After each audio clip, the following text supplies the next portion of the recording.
Back in 2008, Yassin El Mansouri, also known as Young Skip, was sentenced to an indeterminate life sentence for attempted murder outside Tesco in the Old Kent Road. The papers reported this as a result of an attempted robbery, which was true, but what they didn't know was that the main reason for the escalation was due to one of the victims trying to act bad by saying that his brother was from Peckham. But just how bad did postcode wars really get? Say for example, Peckham people, yeah, if they were to just tell anybody, we're from Peckham, people would automatically just move nervous or get worried. And for Brixton youths as well, when they'll go to certain ends and just scream out Brixton, Brixton, certain man will just be shook. And Young Skip, he didn't care as well. And he proved to the whole of South and London that he didn't care about these guys from Peckham or wherever, because when those people came down to Old Kent Road, what happened to them people, I wouldn't want nothing bad to happen on no one. It just showed that people don't care no more. Come over here and you're not from here, you're gonna end up going home with nothing.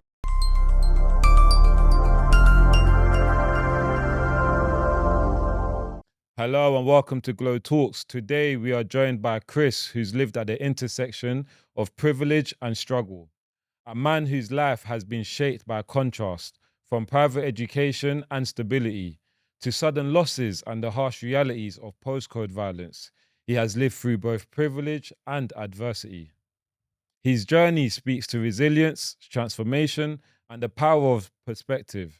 This conversation is not about dwelling on the past.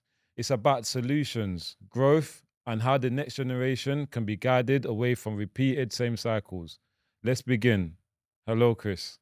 Yes, my bro. How you doing? Yes, sweet, man. Good. I'm glad to have you on, you know. Yeah, same, my bro. At first, I was thinking, you know what, because I really done an interview with someone who I can't reveal their face. Yeah.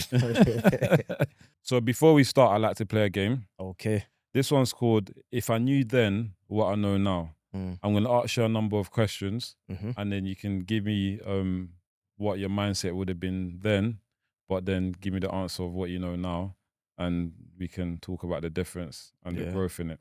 Let's go for it. How can we teach youth to face challenges without glorifying risk or violence?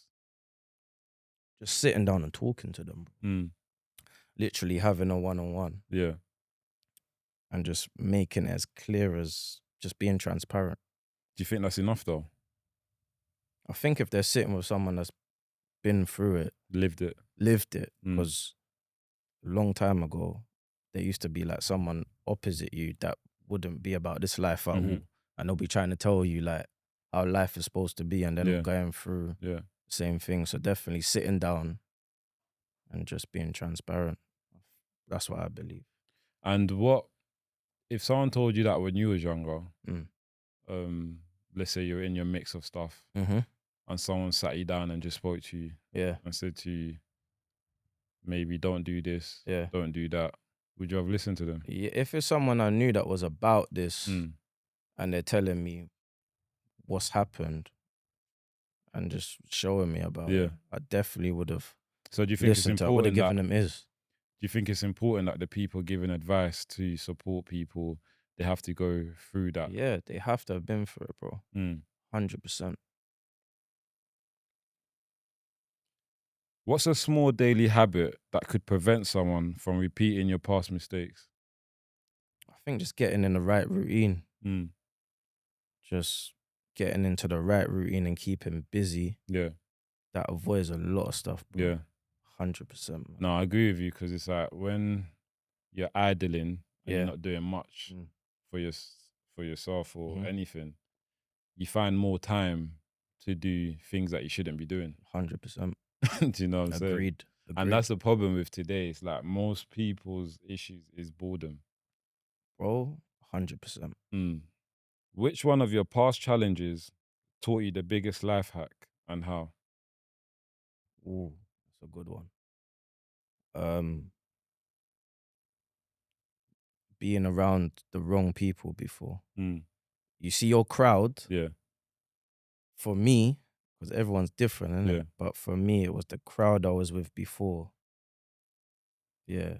It was, Do you think, like, because I said it on my other podcast, it's like, because we don't grow up wanting to, like, be bad. No one ever grows up and they're like, oh, I want to be bad Yeah. today. Yeah, you're not supposed to, innit? Yeah. Do you know what I'm saying? Yeah. What do you think actually causes that, like, where you just come out and you're like, you know what, fuck it, like, give up, like, at such a young age? Because that's what's happening. Most young people Yeah. are giving up at such a young age, and they're having the mindset or the attitude of like, F it. Yeah, I think, you know what, bro? Definitely every individual will be different, but more peer pressure, I think that's the biggest. I mean, that's what it was with me, innit? So, yeah. So tell me about yourself. Tell me a bit about you. Obviously, I know about you. I've seen things that you've done online as well. But for the viewers who don't know you, Yeah. tell them where you're from. Where have you grown up from? So the name's Chris. I'm originally from South London. Yeah. Moved around a bit. Parents done that as parents do, till they find the right home to settle in. Spent some time in rugby. What, as as well. rugby country? Like way out. Yeah. Oh yeah. What made you move over there? My dad was over there. Okay. So I was always, every weekend for like 5 years, I was up there. So yeah, moved about, but originally from South London. What's your heritage from? Like, where's your mum and dad?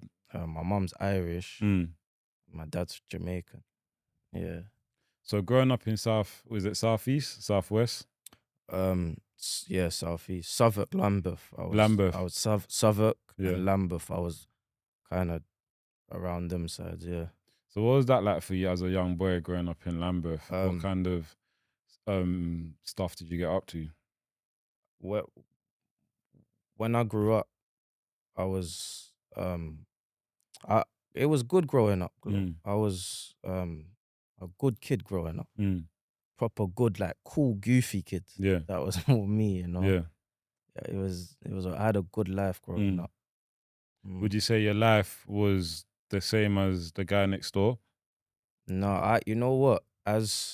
When I was young, I had quite a privileged kind of lifestyle, you know. I grew up, I went private nursery, private primary school. Dad had a good job. Mom had a good job. Good home. Yeah. Yeah, I grew up proper. So what was the difference? Like, what did you spot when you went into secondary school? So when I went private nursery and private primary school, yeah, everything was like different. Like, dad had a good job, mom had a good job. So what happened was, before I went into secondary school, my dad ended up going missing. Found out he got found somewhere in some house, just literally like out of his head. Went through some serious mental health. And me as a kid, you're thinking, you know, dad's gonna be back. Yeah. Because he's always around. Yeah. But he went missing, and from there everything just changed. What do you think it is, or what do you think happened that made your dad go missing? Or what triggered your dad to change his behavior from like a stable household? Yeah. You going to private schools, everything seems well, and then he just disappears. What do you think it was that You made know him do what? that? It was mental health. But you see, like back then, especially in the Caribbean community, no one wants to say they got mental health. Yeah. So my dad went through a lot of mental health, and the way he was dealing with it was using substances and things like that. And a lot of things that he ended up splitting up with my mum, so it hit him hard. So he went through like a crisis. Yeah. So it just affected him crazy, and ended up losing his mind. And you know, now the funds are not coming in anymore. Do you have siblings? Yeah. How many siblings do you have? I got two younger. Two younger, so you was the oldest. Yeah, I was the oldest, yeah. Did you feel like a bit of pressure was put on you? You know what? Not at the beginning, because when you're a kid, you think like, you don't understand what's going on. Yeah. You're just happy to have your family around. You just want to know where your dad is, innit? He's here every day, you know, but now, don't know where he is. So yeah. So when your dad went missing and Yeah. it was just you at home with your siblings and your mum, Yeah. how did things change in the household for you? You know what? The first thing I noticed was my mum was crying day and night Mm. in her bedroom. Yeah. Yeah, she was just proper like, she won't come out. I didn't understand what was going on. How old was you? I was about 10 or 11. Yeah. And then I would see normally like my dad's side of the family. Mm. Now I don't know where they are. Yeah. My grandma, who I'm normally seeing, I don't know where she is. Yeah. So I know something's happened, Glo. Do you know what I mean? Mm-hmm. And yeah, literally just mum was just hiding away. Mm. And then I finally got sat down Yeah. and they told me what was going on. Going to private school, Mm. primary, nursery, Yeah. what was your goals in life growing up? Like, what did you want to be? I don't know, when you're like in nursery and primary, you're just living life as a little kid. I don't know, like being the normal stuff, innit? Yeah. When firefighter or I don't know, police or something like that. Back then I didn't have a problem with them, do you know what I mean? But yeah, I don't know, just the normal stuff. But you know what it was, Glo? When you're young, yeah, and you go like private nursery, private primary, you got the same mentality as a little boy that goes public school, innit? It's not really no difference. It was only until I got older I started to see like the little Changes. luxury stuff. Like when you're in private primary school, I don't know, in a classroom of public school, how much students are there? Normally like 30 or something like that. Yeah, I think so. Yeah, about 30. So in like private nursery, private primary, there'll be like 6 of you. Or is 10 of you or something like So that. the So the numbers teacher are can much more. focus more on That makes you. sense. Yeah. So little things like that. But I went to like private nursery and private primary and like Chelsea and Dulwich and all of Okay, that. So yeah. enough white people. Yeah. You know what I'm saying? All my friends were white. Yeah. I had like one black friend Yeah. and that was it. Did you feel any judgment? Nah, but I was moving mad like, because I started to, I had hair back then. Yeah. So it's like I was trying to do the David Beckham thing and all of that. Do you know what I mean? Yeah, it was mad. So when you got through secondary school, did you go to public one?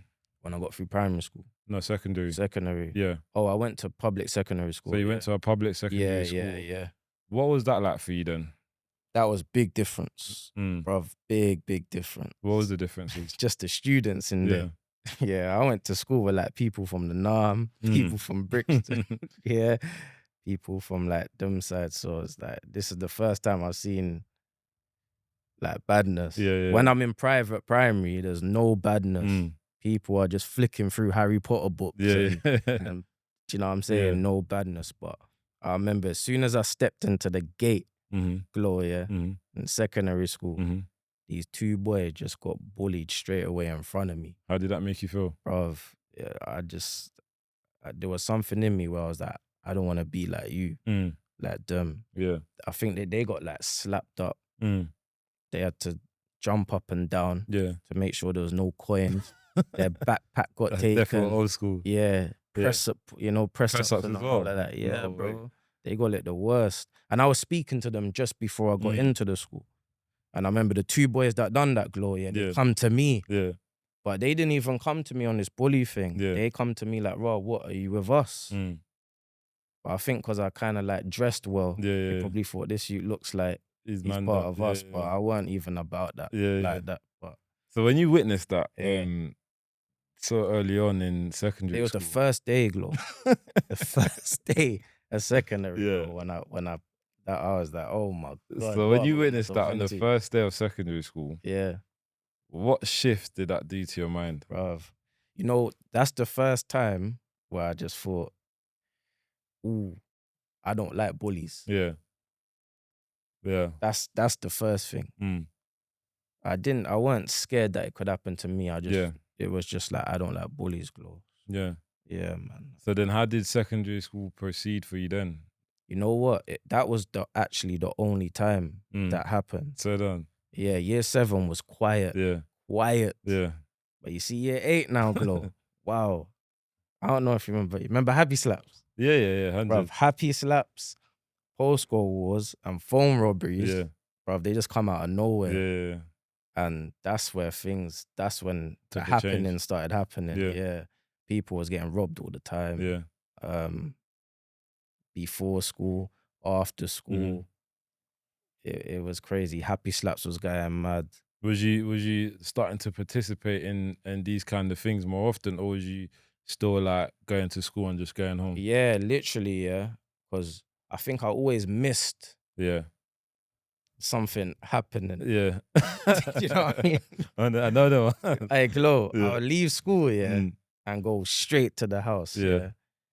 And then you would hear like, like 5 minutes after you left, these boys come down with 3 bites looking for phones, Or you'll hear about the Happy Slaps, like but I always kept myself busy on weekends. Yeah. So you'll hear it would happen on weekends, but I won't be around. So I was always able to kind of dodge it.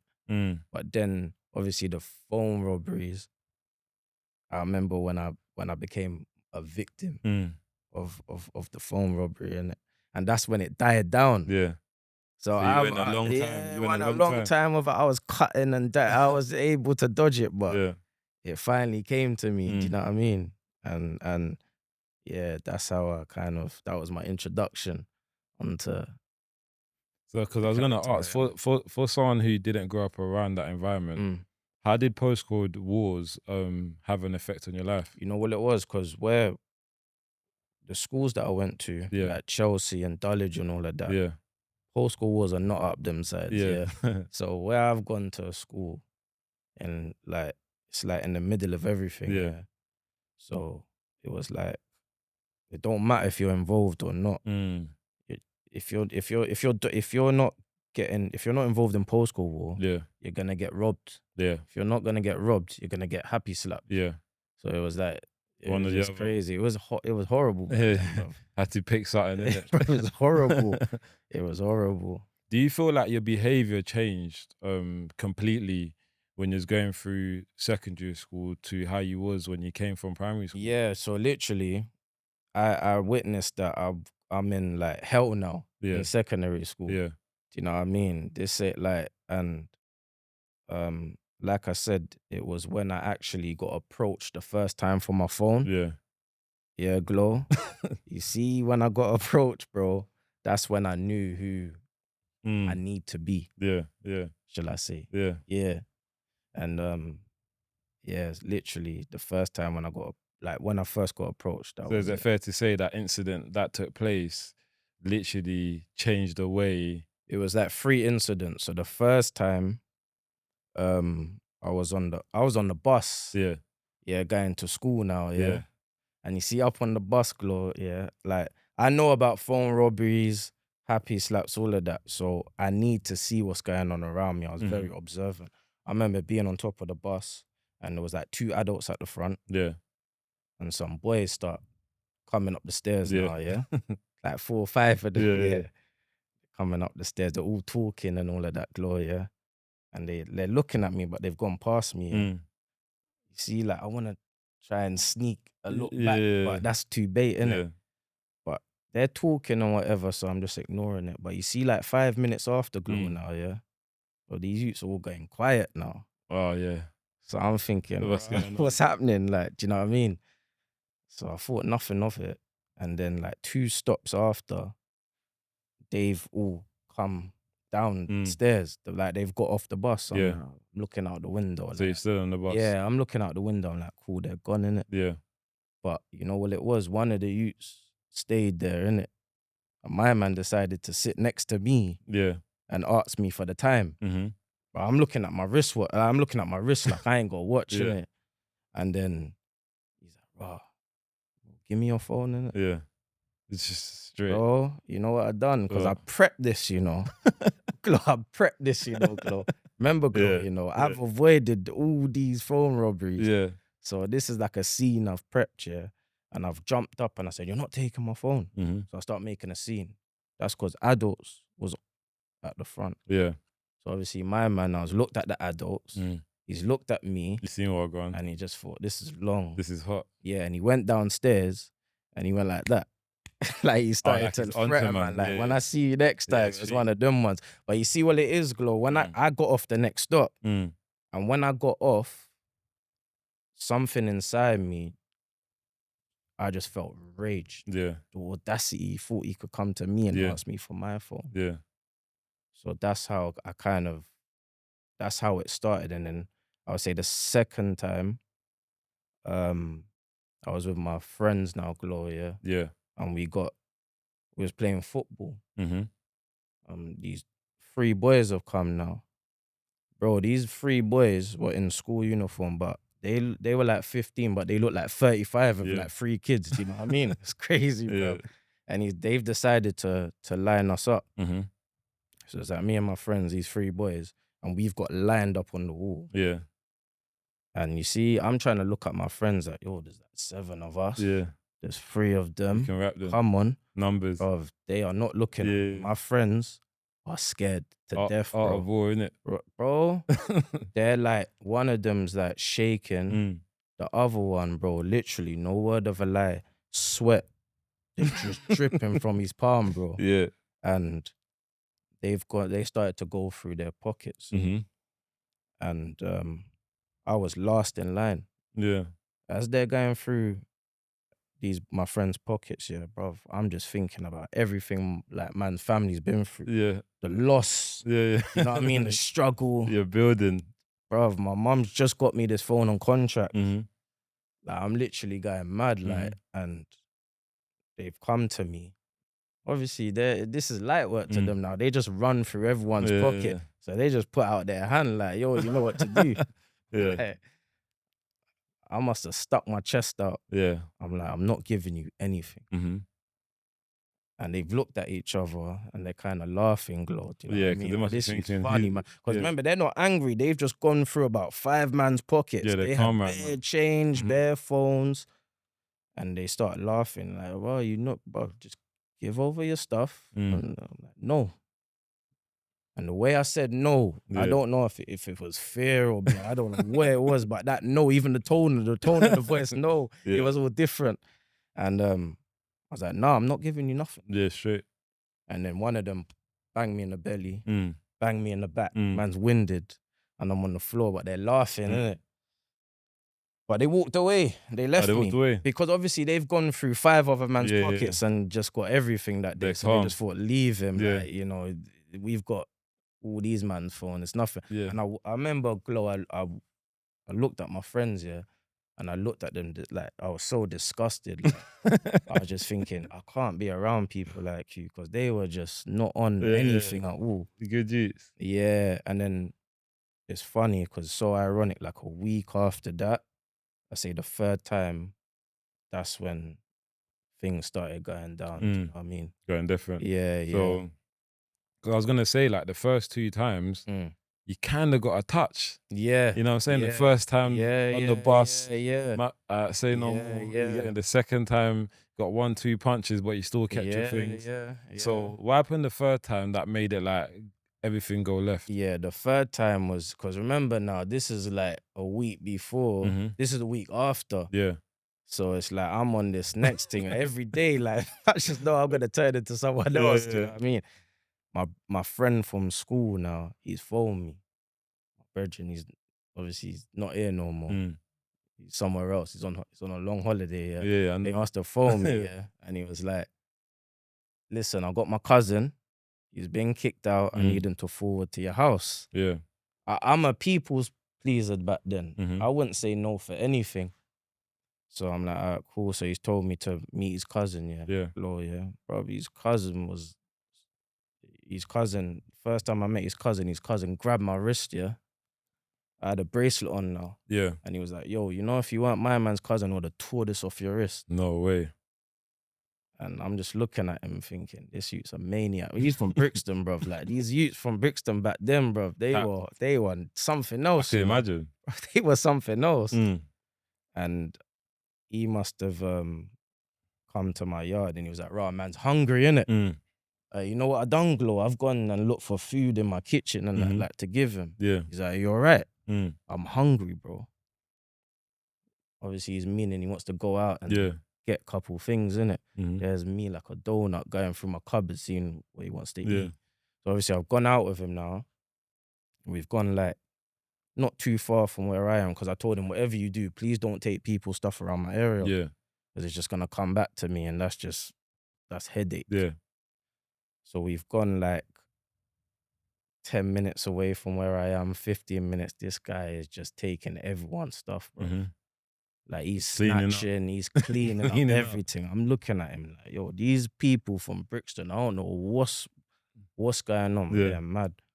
And then we've come back now after he's cleaned up, and we're around my bits, and there's these other boys that's come around my area, Glo. Mm-hmm. I don't know who they are. Yeah. But one of my friends around my area said, yo, these man Yeah. have tried to rob us. Mm-hmm. So obviously I'm thinking, well, you were these boys. Yeah. So me, as just cool and humble, I've tried to go up to them and say, yo, can you return my friend's phone? And they're done what you done. They just start smirking and laughing. Yeah. But then the youth I was with, the Brixton youth, he's decided to slap it on them. Like Slap it on them. Like he's taught, like he's made them crumble. And ended up going through everything. And he ended up sending them to like a tower block. He was like, go to the 20th floor and stay there. Yeah. And did he go? yeah, they went. They were terrified. He was a maniac, bro. 20th floor and stayed there. They stayed there. And after that, I must have thought nothing of it. Mm-hmm. I've gone to my grand's house, Glo. The next day when I come back, Glo, all these boys around my area are saying, yo, couple man are looking for you. Yeah. I'm thinking, what? Obviously, someone's found out it was me that was there, innit? Yeah. And from there, it was hell, bro. These ended up finding out what school I went to. Yeah, mad. Shut man down. Shut me down, bro. Did they come to the school? Yeah, damn right. They were at my school for like, they came 2 weeks in a row. No way. Yeah. They come 2 weeks in a row. Yeah. They were like, the first time there was like 30 of them outside, Yeah. I remember some girl came up to me and she was like, whatever you do, don't go outside. Yeah. And then I've kind of looked, I see like 30 boys outside. And then I didn't come out. Found out how to get home different ways. Let me jump the back gates. You know what I mean? Let me jump the back gates. Yeah. Let me try get out at like 10 to 3. Yeah. And just then these you start clocking everything now. They're coming to the school now at 2:30. Yeah. Ooh. And then I've jumped over the gate one time and somebody from the school has told them he's jumped over the gate. Snaked it. So as the 2 weeks have gone, the crowd has become more less. So I'm looking every day. I'm looking out, Glo. I'm just looking out the window, thinking how much of them today. And then it got to a point where it was 4 of them. Yeah. And I said, you know what? I'm just gonna come out. Yeah. This is torture. Yeah. You know the 2 weeks, Glo, of school. I can imagine. Felt like 20 years. Because you're not going the same route. You go home. You're not checking the same. You know what I mean? It was horrible. So when they put that, when they caught you, what happened? I got rushed. Yeah. But I fought back. Yeah. And they didn't like that. Yeah. Made it worse. And that's how it was. I fought back. They didn't like it. It's funny because I've said before, like, you can have a good guy, like a good you, come up in a good home, don't know no badness. He goes out, normal routine, something happens to him, and then that's it. That's it. Like, literally, just like a switch. Yeah, you can just mingle with that one wrong person, and you're in their game now. Do you know what I mean? What do you think it is about our environment that shapes our identity? Like, how can young people avoid being defined by where they come from, or like just avoid copying what's around them? It's a tricky one. Like, honestly, for me, I would say like just being around the right people and just doing your own thing. That's something that's very important, you know? Do you think our environment is stronger, as in it takes over willpower? Yeah, I do. I agree with that as well. Yeah. So when you finish secondary school, you do GCSEs? Yeah, I done my G's. You know what? When I started to get, when that situation happened in school, Gloria, that was it for me, Yeah. bruv. Everything got dark. Like, everything got dark. Yeah. This is when I subscribed to the road, innit? Yeah. Yeah. What was that process like? It was mad because it was forced. Mm. I weren't a typical road guy, innit? Mm. I just always done my own thing. Yeah. But what it was is when I got rushed, yeah, and I fought back, now I'm seeing these boys everywhere, bruv. Mhm. Do you remember Chocadero back then? Yeah. I've gone to Chocadero, Mhm. they're there. So it's like scrapping all the time. Yeah. Bruv, sometimes people will just come randomly up to me and Mm. swing for me. Mm. Bruv, this is mad. Yeah. So, and then I think they found out where I lived, Yeah. and they tried to jump over my fence. No way. Yeah. And my mum, she found out what was going on because Yeah. everything's coming close to home. Mhm. And I went to move to my grandma's. I went to stay with my grandma's. Is that when you went to? That's when I was in Brixton for like three years Yeah. or something like that. Yeah, I think end of 07 Mhm. to like 010. So when you moved to Brixton, I'm guessing. Bruv, when I moved to Brixton, Say you was fully locked in. they were on it over Yeah. there. You was fully locked in I by was then. fully locked in. Because Yeah. see, my grandmother, she lived like 15 minutes away from, you know, Mitesford Estate. Yeah. So like, I ended up meeting a few of them boys over Yeah. there. Like Locks and that. You Yeah. know who that is? Yeah, Like yeah. Carl Lock or Yeah. like Terrell Lewis, Boost and all of that. I know who you're talking about. Yeah, you know what I'm talking about. Yeah, and they had problems with the same kind of people. Mhm. But when they first met me, yeah. They were like, man could tell they were looking at me like, "Bro, what's this you on?" And So you stood up. yeah, stood up. Especially like, yeah, you know about Mad Mike's? No. Yeah, he was like, obviously they used to move gully than Brixton youths. To help the audience understand the generation that you come from. Yeah. What generation did you grow up in? Compare it to a rapper or people in the industry now. I'm 34 innit? So who was rap? Like I'm like Adz's age. Temp Man. No, Temp Man's like a little bit older than me. Oh, is he? I'm like Adz's age. Okay. I think Adz is me and Adz was like the same kind of age. Yeah. So when I met them over there, I knew I had to move a certain way as well. Yeah. You went from private nursery to private primary. Mm-hmm. Then you went on to a public secondary school. Yeah. That's when you started seeing parts of the roads and little things and little isms. There's you know, so much happening. You go into your own little situations, which meant that you've had to now move into Brixton.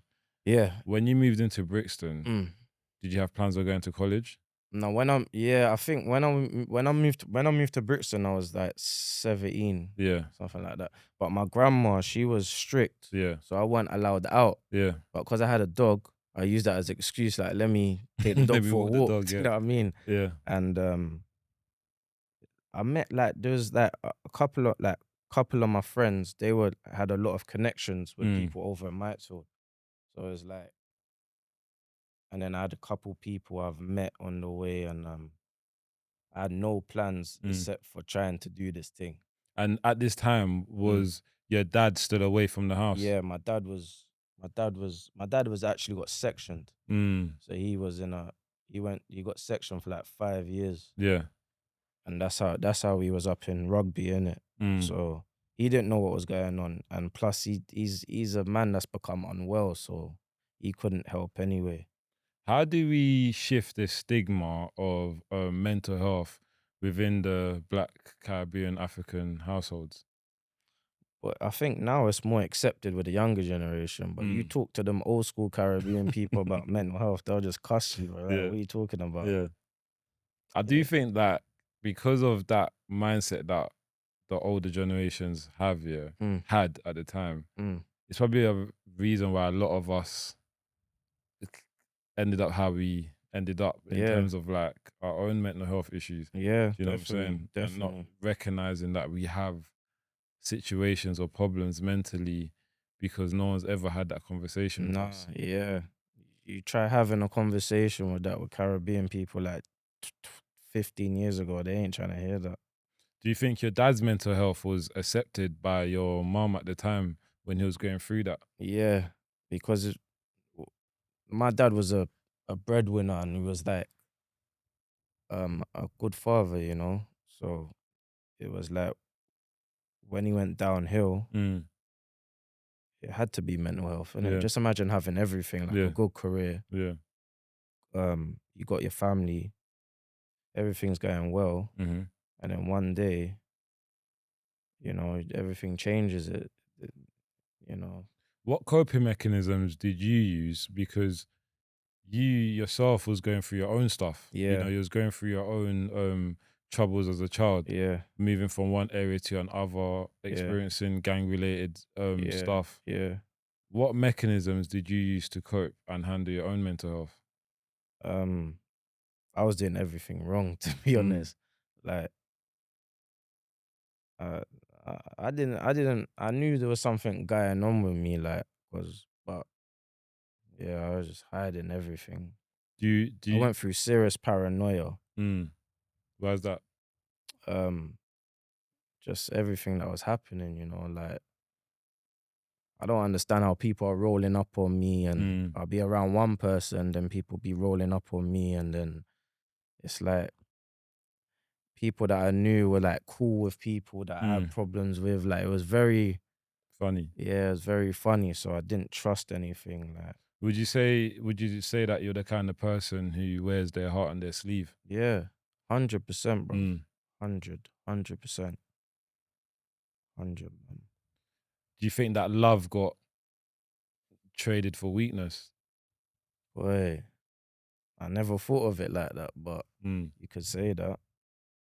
Because I tend to find that a lot of like the loyal Mm, people that are like consistently loyal to like the same kind of people, it's yeah, like we wear our heart on our sleeve, but yeah. then that's what kind of um ruins it later. Mm, Do you know what I'm mm-hmm, saying? Because a lot of our relationships now are now turning into something where we're only around because your brethren knows you'll say yes, mm. kind of thing, or Yeah, you'll step out for them, or you'll go the extra mile for them. yeah, because you got to remember, yeah, when I've like the people that I started getting involved with, Yeah. they weren't like me. Mm. They were gritty, like savages. So it's like I had to I had to try and be something else, and I had to try and I tried to force the road thing. Mm. That's what I done, innit? Yeah. You know when you know you're just this brother that's just trying to cut through and Mm. live life and Yeah. that. But because I've got myself into so much situations, Mhm. I'm thinking the only way to win Yeah. is to do the road thing. Yeah. So I started to copy everything. Yeah. If I see a man walk a certain way, Mm. like yo, I need to walk like that. Mm. That looks dirty, and Yeah. then yeah, I was putting on like a mask, Yeah. and like literally every day I woke up and I said I need to do this Do you thing. feel like that mask helped you or gave you more pressure? Nah, it gave me a lot of pressure Mm. because I wanted to be accepted. Yeah. Because I wanted to be accepted, like, and I thought the only way to be respected back then was just the road. Yeah. That's all I thought. I Yeah. thought, all right, cool. The winning is the road. Yeah. So there was a lot of things I had to do. And I started to do things like I started to put myself into everybody's beef. Mm. Like if I was with you, Glow, back then, Mm. and we met each other quickly, and you're Yeah. like, I'll just jump in front of your beef. So I know you'll be telling them, yo, he's on it. Yeah. I started to do so many things just to try and get recognized, Yeah. innit? And it really wasn't what I wanted, Glow. Mm. I just wanted to be this guy that's cuts through, does Mhm. his own thing, but Mhm. I got myself mixed up in something else. What advice would you give to young people who believe that love makes you weak and Mhm. vulnerable? Yeah, that's definitely cap. Mm. I don't know, like just you see, like you got to be around. Like I said it a couple of times, but you got to be around the right people Yeah. and the right sort of brotherhood. Yeah. Do you know what I mean? Like who? Like I think what I was in was more like a business. Mm. You know what I mean? Like, In what sense? in like, we need you Mm. because we know you're trying to prove things. So Yeah. I was doing a lot of things, Glo, Yeah. like holding things Mm. to if I got the bird call, Yeah. no matter what I'm doing. I think one time I was doing like my grandmother's curtains, trying to Mm. hang them up. Yeah. I got the bird call, like, yo, these are the. I'm out of the yard. So Yeah, you left just that. trying to be accepted. Yeah. But you know what it was? It was my friend, yeah, R.I.P. Ratty, yeah. He must have said to me one time, like, yo, like, you're not that kind of guy. Mm. But I took that to heart. Like, Yeah. what does my man mean like Yeah. that? But they could see I was just a cool brother, Yeah. family man, Yeah. yeah. But I'm just doing the most. I was Yeah. doing the most, Glow. Yeah. Do you know what it is? Sometimes it takes a good friend to be like, just be yourself. Yeah, even like Locks, he used to phone me up and be like, yo, I heard you done this, and that. Why are you doing that? Yeah. Nah, do you know what I mean? Yeah. Just, I ended up loving like just tomato in people's noses. Do you know what I mean? Like just fighting, and Yeah. I was getting mad. Like, I was watching all Green Street and all Yeah. of that. And just, So where did that take you to then? Obviously, you've got this mask on. yeah, You're in the ends. You're in Brixton now. You're growing Yeah. up in Brixton. Yeah. You're with the older Brixton lots. Well, yeah, your generation Few of of them. Brixton friends. yeah. Would you say you was fully locked into the roads, or was you still like 1 foot in, 1 foot out? Yeah, it was that. Because I would say I was like, I wasn't like I was, there's outside Yeah. and then there's like people that just cut through. Yeah. I think that was me. I was cutting through. Yeah. Because I didn't live in a estate. Yeah. I didn't live in a block. Yeah. I didn't rep a gang. Mm. But I was just connected with people. Yeah. There's one. So for me, I was all right. Yeah. Because I remember certain man couldn't even go like a stone throw over there just because of where they're from. Brixton's tight as well. It was crazy. Like, do you know what I mean? Like, so yeah, I was 1 foot in, 1 foot out, but I was trying to go all the way, Glow. Yeah. Do you know what I mean? Like, I was trying to go all the way. Yeah. And obviously when you start to move scatty and messy and all of that, that's when, you know, now you're getting nicked. Yeah. Now the cases are coming. Yeah. Now you're sitting down and Yeah. all them things Yeah. there. Yeah. So obviously the roads took a hold of you. Mhm. When did you realize, like, I'm in too deep, way deeper than I imagined? Just one day I woke up Mm. and I just said it needs to change. And Yeah. yeah, that was it really. But yeah, that was it. But my first time, like, it's mad because Glow, I went jail, innit? Mm. Twice. Yeah. And you see, when I was 18, Yeah. I got remanded now. But you see what I done, Glow? I phoned my little bro and said, yo, tell everybody I'm in jail. I know, it's mad, isn't it? Bro, I was gassed to go jail. Yeah. Come on, Glow, who Yeah. wants to go jail? But I was so gassed. I just wanted to be accepted. Like, I thought that was cool and all of that. Do you know it is? I was so dead as well. It's like, that to think like that. It's like I was actually looking at letters that I wrote out to people Yeah. when I was in Young Offenders. Yeah. So I'm talking like cooking wood, Yeah. like early 2010. Yeah. Do you know what I'm saying? And the letters, big, I'm free myself, Yeah. free me. You know that? Yeah. Gang shit, home soon. Yeah. They can't lock the locks. Bruv, I was doing that in capital letters, bruv. Do you know what I'm saying? Yeah. But it's like, you're right, because when I came out of jail at 18, it's like there weren't a lot of people that's been to jail that I knew from my age group before I went to jail. Do you know what I'm saying?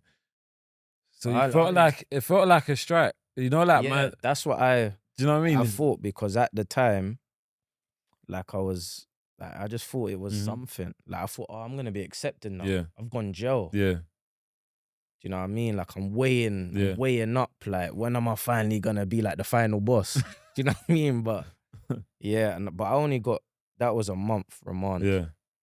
When I got out, Yeah. and I think I saw something like free anger and all of that, Yeah. bruv, I was so gassed. I was just Is that, smiling. was that your own name? Anger? Yeah, anger, yeah. Yeah. Anger. Yeah. Young anger. Yeah.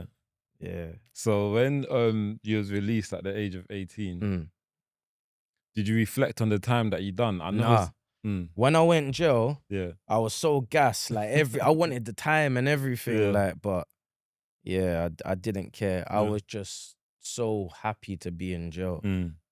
Like, it's sad. I actually believe you. I believe you. So innit? sad. And like, it's like we believe that when man's on the roads, yeah, at a young age, through music, through the music that we're listening to, through the stuff that we're seeing, yeah, the hood movies, the whatever. yeah. We genuinely believe that prison is part of that journey. Yeah, it's the success. It's so winning. it's like, if you're not going jail, What you're are you not getting doing? arrested. What are you doing? You must be a snitch. Yeah, that's how it was. You know what I'm saying? Yeah, literally. Like, why has my man been out here for 2 years and ain't been grabbed? Yeah, because I was moving messy. I was fighting everywhere, bro.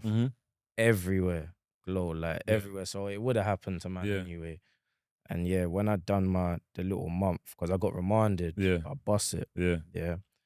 And when I come out and I see all of that, bruv, I was smiling every day, bruv. What was your mum's response to it? Because I'm thinking for your mum. So the reason why I got remanded as well is because my mum wouldn't let me come home.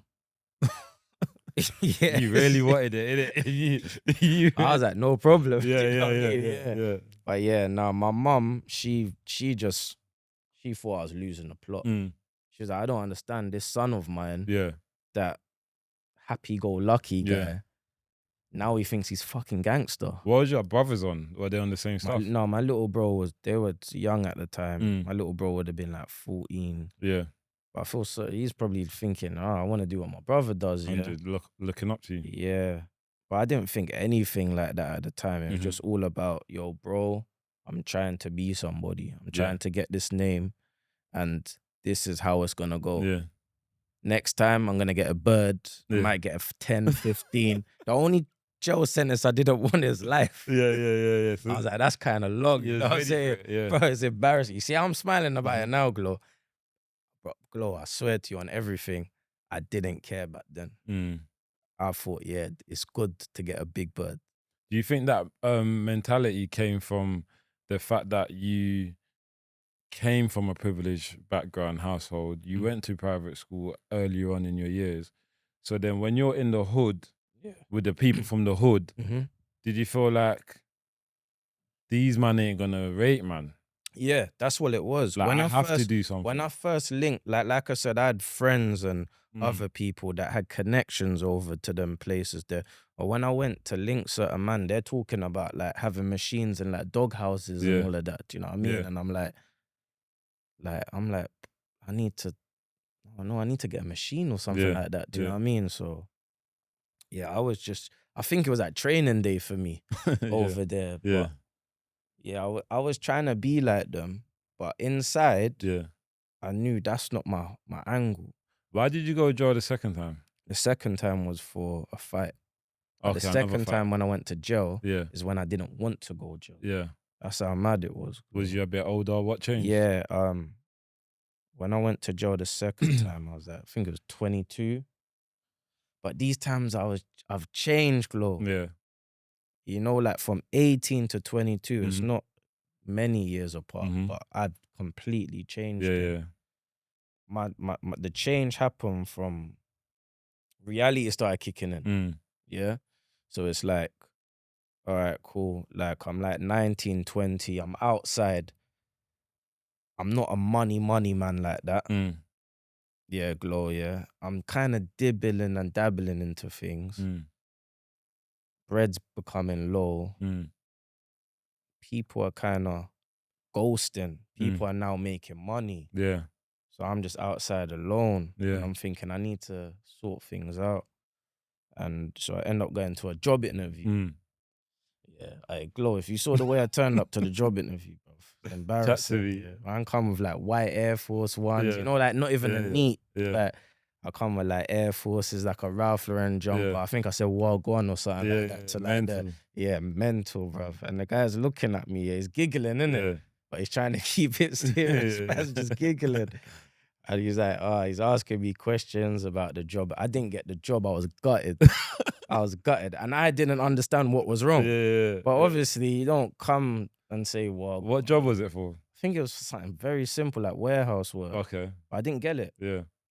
And them times, I didn't even phone back to ask them why you didn't get it. You know, like sometimes you can do that. Yeah. And I just remember being gutted, bruv. Like, I think I went home to my grandma's. I said, okay, I need to just be a gangster for life. Maybe just sell stuff forever. Yeah. And then, you know, my grandma, she ended up speaking to someone that owned a charity. Yeah. This lady, Yeah. and she kind of took me on giving me a job. So she was like she just helped they're not there anymore. She used to be in the Oval. You know the Oval? I know Oval. Oh, you know, Oval Station. Yeah. There used to be Archbishop Tennyson School, yeah. There was like, there used to be some buildings around there, but she was up there. So she called me one day and she was talking about charity work. Yeah. I was like, well, who's this? Like, who's this? Like, charity? Like, I'm going for a madness. And I was about to put the phone down. I need to get paid. Yeah, I need to get going on? paid, like. And then she must have said like, I got your number from your grandma and this. So I started to give ears to her. And then she was talking about many things. And then the last thing she started saying is about helping young people. And she started to like say a lot of things about young people and what they're going through, pressure, peer pressure. And that hit home. And then she asked me like if I was interested and if I knew people.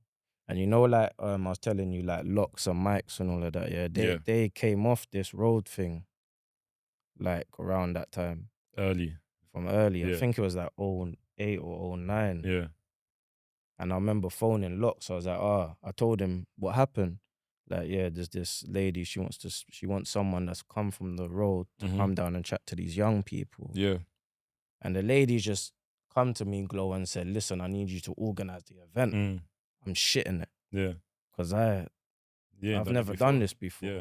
So I went out with like, a box of leaflets. Yeah, just start handing it around to many people. And Glo, I was just praying, please, at least 10 people come or something like that. And then like 50 people ended up coming. Yeah. Enough young people. Yeah. The event went really well. Good. And then I remember there's a few mentors and young youth workers in there. And they told me like, listen, you done well. Like, have you ever considered youth work, working with young people? For real, yeah.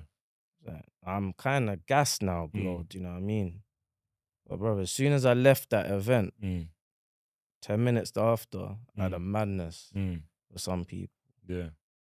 I ended up getting into a fight. Yeah, long story short.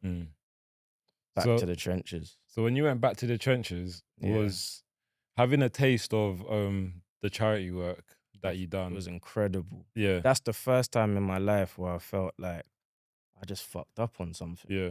Because it really went well, Glo, considering my first So having a taste of the charity work that you done, when you went back to the trenches, was you like looking for your exit? Like, you know what, I'm done. I need to go back over there. I was like, I was just like, I was very confused. I didn't know what to do. And then I started to like, there used to be places where you can go and get your CV done. Yeah. I don't know if they still do that now. I don't know if they used to do that before. They'll help you out with your CV, give you job interview. The woman's like, come on, get rid of the Air Force Ones, put on some nice shiny shoes or something like that and a suit. Yeah. So obviously I start stepping out, you know, pattern, Pink Panther walk into the interviews, all of that. And now I'm like getting interviews and then I start working. Yeah. And then as soon as I got into the 9-to-5 life, that's when reality has hit me about normal life. Yeah. That I'm not living a normal life. Yeah. So the people around you from the roads, Yeah. when you started making that transition Yeah. into legitimacy, Yeah. what were they saying to you? I think it was just like, do your thing. Oh, That was yeah, it. Yeah, Because I'm like, I'm not going here and there no Yeah. more. Do you know what I mean? They were Mhm. just like, do your thing. But I personally think they thought it's probably not going to last. yeah. He's probably be back in a week or so. Mm-hmm. But when I got into the 9 to 5 life, you meet normal people that do normal things. When I got into my first time entering Yeah, and the first workplace I was Yeah. working in, Glow, I was screwing people that I'm working with. It's mad. yeah, Like, I'm yeah, screwing. Are you cool? yeah. I'll be like that. We're working together. yeah. Like I had too much street style. I'll be mumble talking as well. Mm-hmm. I wasn't articulating myself well and all of that. Like, yeah, but when I started to sort of like see how they go on, Mm-hmm. I'm like, oh, this is all right. You know, Yeah. if you work for a month, you're going to get a guaranteed pay slip. Mm. So, you know, like before Glow, you don't know where you're getting your, Yeah. you know. So, yeah, I started to get into the 9 to 5. And I think as soon as I got into that, that was like no more boredom. Mm. Now I'm waking up, I've got a routine, Mm. going to work, and you're learning things, you know. So yeah, that went well for about 6 months, mate. What work? Yeah, it went well for about 6 months What happened? until I got drawn out again, innit? So that's how I got my first conviction. Mm. Because the first time was remand, Yeah. and I ended up having a madness with this geezer. Same thing. I think I was just angry. Mm. Went outside, guy said something to me, and I just ended up dealing with it with aggression. Mm-hmm. And that's when I got my sentence. And What was your sentence? I got 2D1 for section 20. Mm. But I went through, but I was doing my thing them times, Glow. I was quiet. Like, I'll get up, go to work. Yeah. I went and got my place at 21. Yeah. I had my daughter on the way. Yeah. Things was going well. Like, I Mhm. was ghost. But I got easily distracted Mm. and drawn out, you know. And when I could have easily just ignored it or just argued. But yeah. For a young person that's watching this right now that it's Yeah. got the mentality that they want to go to prison because it's school, the same mindset that you had, what would you tell them? Oh, don't do it, man. Look at interviews like this. See people like me where we're like in our 30s now and we're regretting it. Because now it's good because if you go onto lots of podcasts now, you got a lot of people that are older where they'll tell you about what they went through. Even you, Glow. Like, you know what I mean? It's not worth it, man. No, it's true. When man was growing up, there weren't really platforms. There weren't platforms. Like, go on. yeah, now you can just put in someone's name and see the change. Yeah. Back then, it weren't really like that. So now you're in jail doing real time. Yeah. 2D1. 2D1, yeah. Section 20 GBH. Yeah, section 20 GBH. You was previously working. Yeah. I was doing warehouse work at that time. You was previously working. So how did you adapt into prison? Was prison another thing where you done whatever you needed to do to fit in for that period of time? What do you mean by that? Like to fit in, to try and... Yeah, because you see how when you was growing up on the roads, whatever, you try to do whatever you can to fit in. You know, prison has its own environment as well. Was that something that you tried to fit into as well? You know what? With prison, I think because this time now I'm in 21 and over. Yeah. So, you know, like people are more mature and like older girls and that. When I went to prison, I realized there was many good people in there. Yeah. Many smart people. Yeah. Many people that's not on badness. Yeah. Like young offenders, everyone's more on Everyone's badness. bad in young offenders, yeah. And at that time, I thought, you know what? Like, I kind of learned some things from jail. Yeah. Glow. Yeah. Like, just things like the courses you do. I learned about myself. And you know, the usual, reading books. Yeah. Stuff like that. Jail probably made me never want to go back. That sentence. That sentence, yeah. Because I was changing. I was turning from a boy to a man.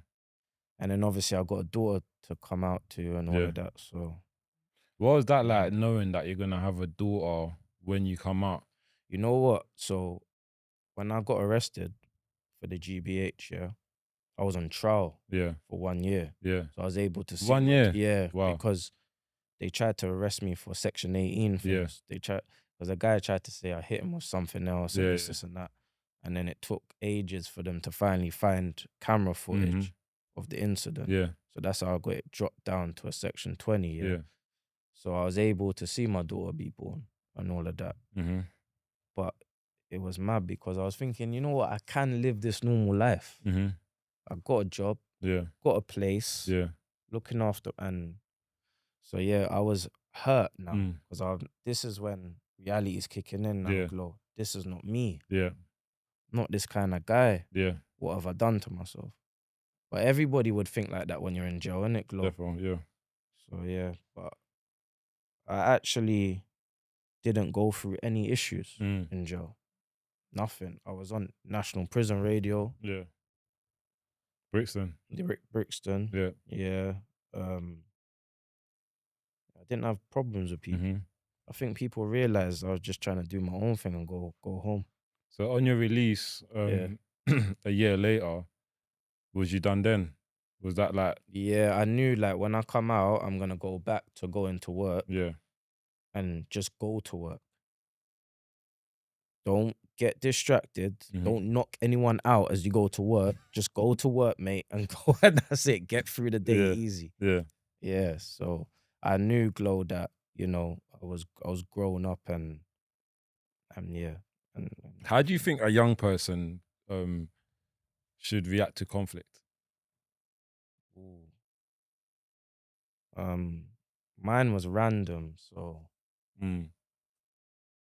but with conflict, it's just words. Just ignore it, I would say, or just walk away, man. Do you think it's as easy as that though? Nah, but because nowadays you walk away, you got your back turned. yeah, true. Don't get involved in it. I think everyone's more on like good vibes now, though, innit, Glow? Like more. I don't know, you know. You don't think I don't so? know, because Or maybe it's I just base it on age. what I see on the news, innit? Yeah, true. Yeah. I know the news is not the absolute reality of things, and they push a narrative and put things in front of us Yeah. that they want us to be distracted by. Yeah. You know. I don't know. I would. It's difficult for me to speak to anyone, but conflict's long, man. Nothing gets resolved at the end of it. Yeah. It really doesn't. So when you came out to your daughter, Yeah. what was that like for you?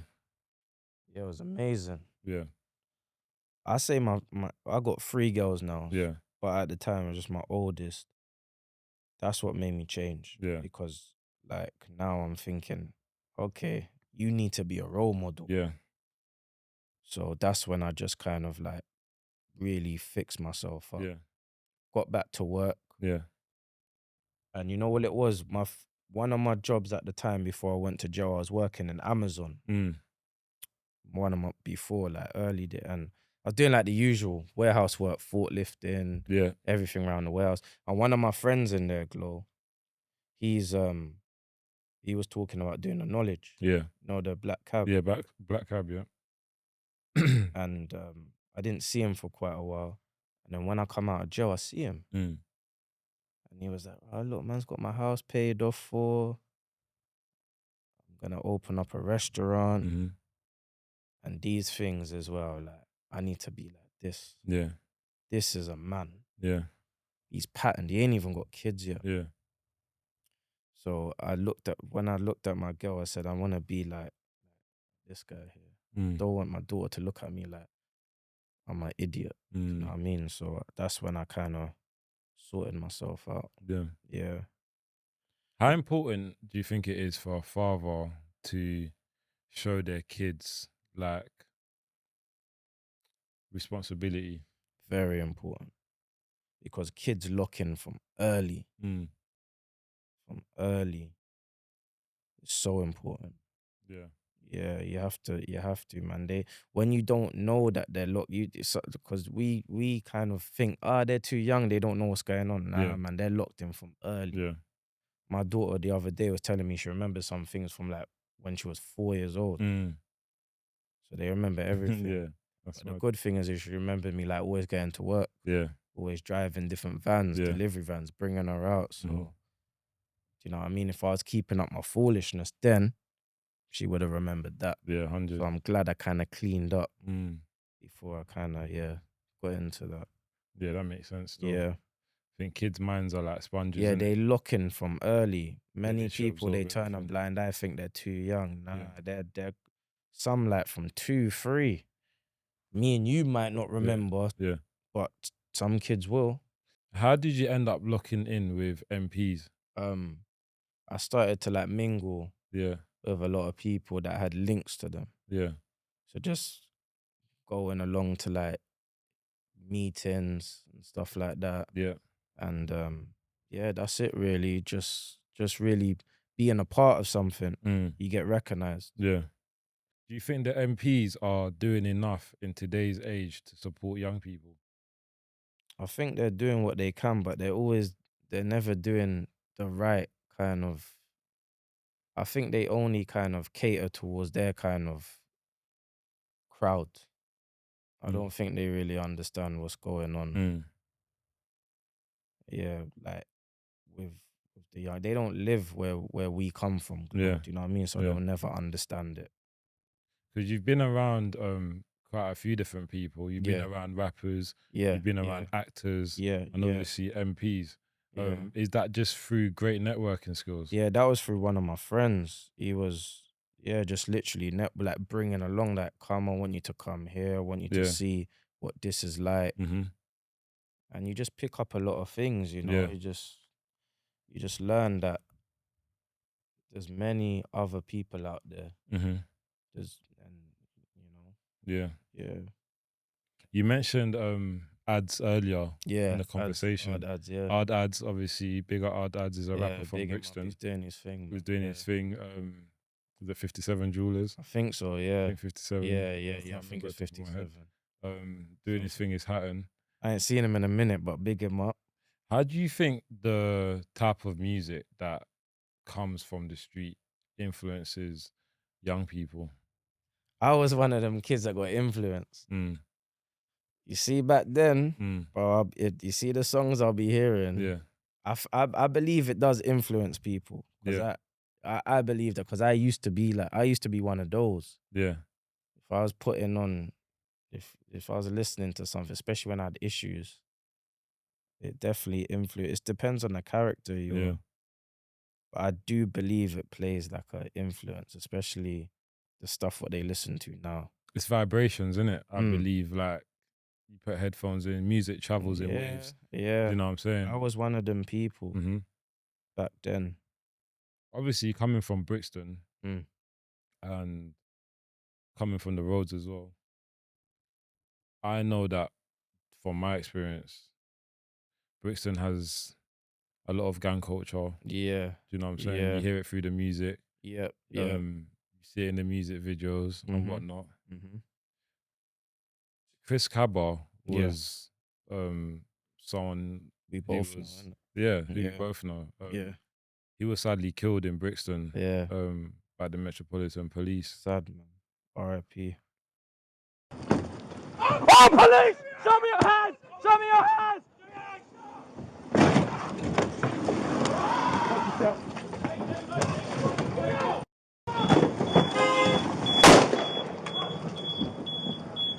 What systematic lessons do you think the police or people should learn, even not just the police, but us should learn from that? I think you're never gonna win against the police. Yeah. And I also think that there's a big trust issue with the police as well. I don't believe, me myself, I don't really, it's nothing to do with where I come from or what I used to believe in, but I don't have no trust in the police. And especially what happened to Chris, you know,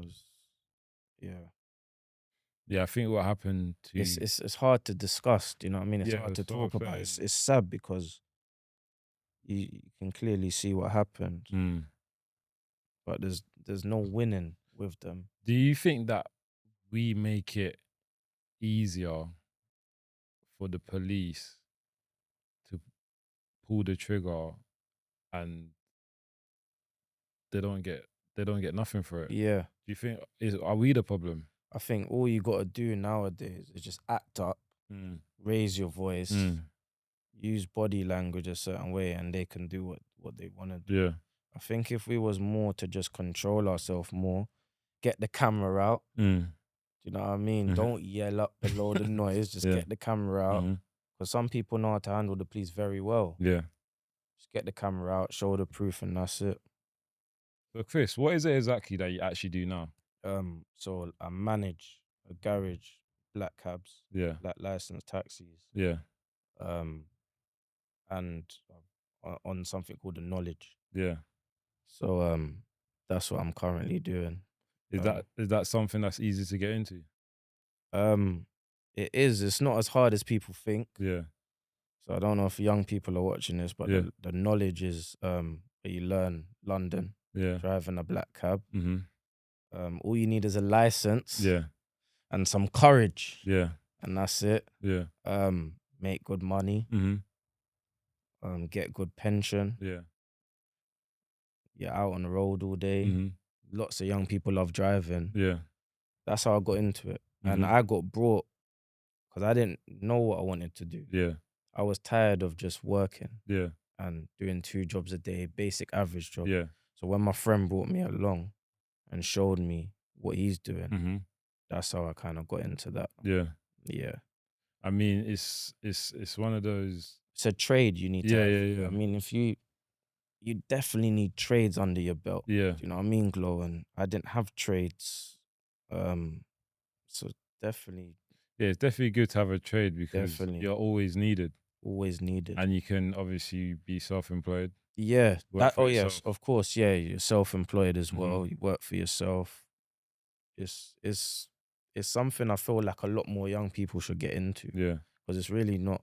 Yeah. It's not like you don't need to be a white English guy, old with, I don't know, it's for everyone. You just got to know what you're doing. Yeah, just know what you're doing, get yourself into a trade, be around the right people and focus.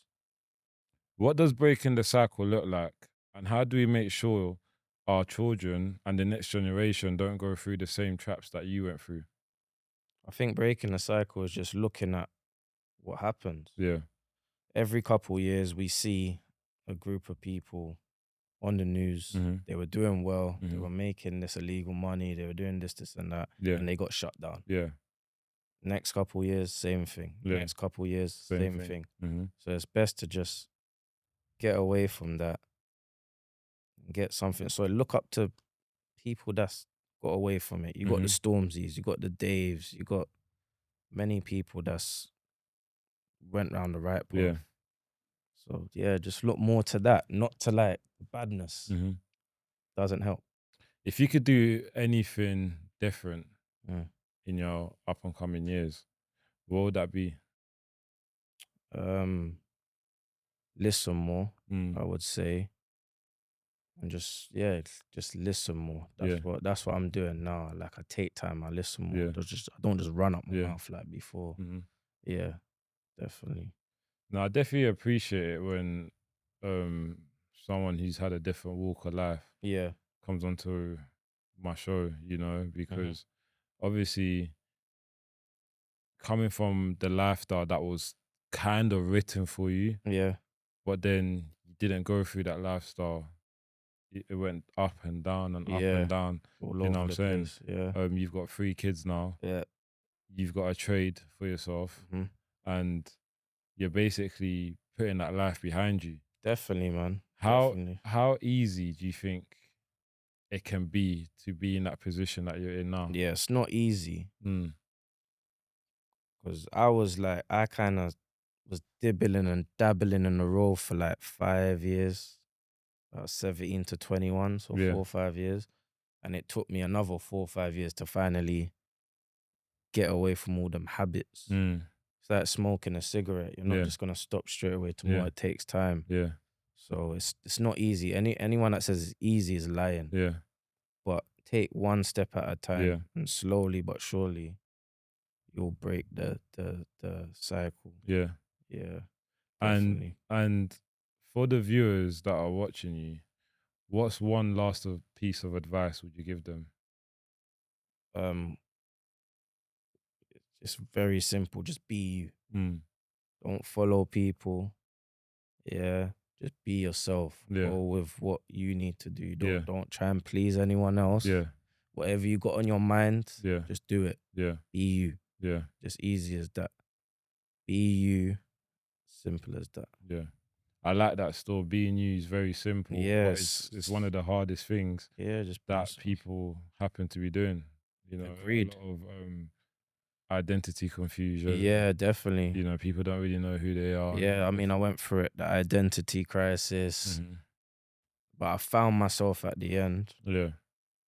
So yeah, just be you. Wake up in the morning and be you. Don't put on a mask. Mhm. Don't try to be like that person on Insta or whatever. Just be you. Do you think if you got good intentions, it'll always work out in the end? 100%. Mm. Definitely. See, for me, I knew even through my journey, Yeah. I knew I weren't that kind of person. Yeah. I knew that one day something, you know what I mean? And so with good intentions, it definitely should work out 100%. No, Chris, I want to say thank you for coming on to the Respect, my show. brother. You know, it's always good to have an older person as well. Not too old, but yeah. Okay.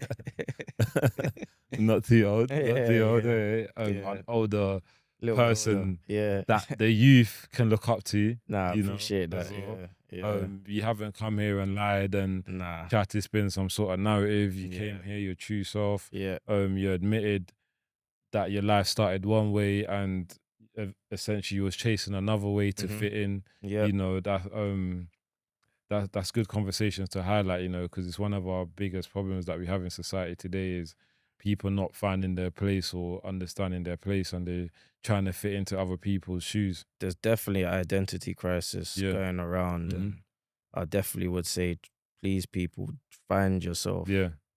You know what I mean? Because the young people, they might all be wearing night techs, but they're not all the same. Do you know what I mean? So, yeah, man. No, Definitely. Chris, thank you, bro. Thank you, Gloria. I appreciate you. Appreciate that. Chris's story is proof that hardship can create resilience, that mistakes can spark wisdom. Thank you for joining us on GloTalks, where we train the body, train the mind, and keep pushing the culture forward. Please keep liking, commenting, and subscribing on my YouTube channel. I see the love, I feel it, I appreciate you all. Until next time, have a good one.